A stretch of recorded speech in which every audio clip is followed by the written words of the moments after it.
Yes, thank you. Thank you very much for this opportunity. This is really an important and very hot topic in Parkinson's disease genetics nowadays.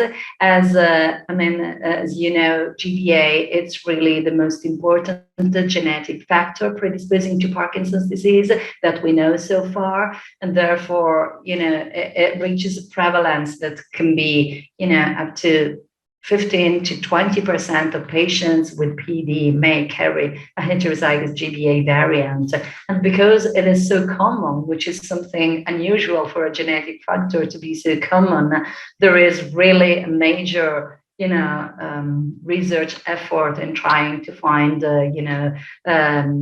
and trying to understand better the progression of the disease, the phenotypes associated to the various GBA variants, and also try to discover efficient therapeutic strategies that may specifically tackle the pathogenetic mechanism underlying this GBA dysfunction in order to prevent or delay the progression of the disease in these patients.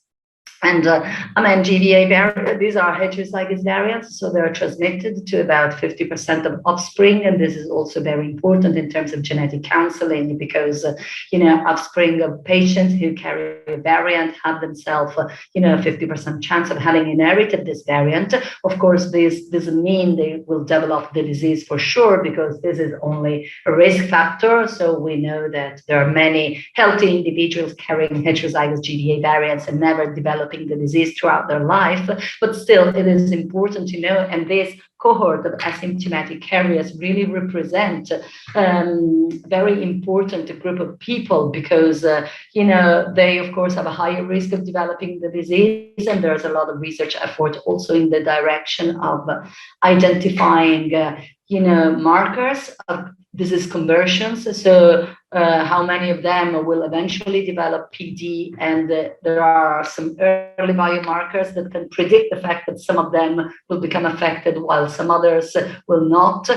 And if not, are there any protective mechanisms that prevent the disease to develop and so on? So really research is very hot on this. And another very important aspect is the phenotype, of course, as you asked me about the clinical features, because overall, it was early discovered that the presence of GBA variants is associated with the Parkinson's disease phenotype, which seems a little bit, let's say, more aggressive than idiopathic PD in terms of an earlier age of onset, and definitely higher occurrence of non-motor features such as cognitive dysfunction and eventually, dementia in some cases, or these autonomic dysfunctions or psychiatric disturbances and so on.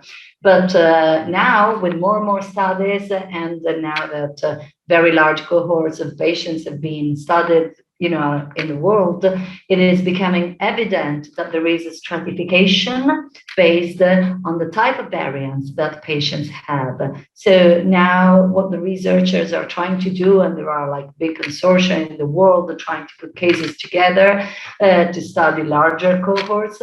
It is not just important to say GBA positive, GBA negative, but it's also very important to see which specific mutation, which specific variant the patient carries, because some mild variants are associated with a milder phenotype, while the presence of different types of variants that affect more the enzymatic activity of the gene, such as those that we call severe variants or complex alleles, seem to be associated with more severe presentation and earlier presentation of the disease.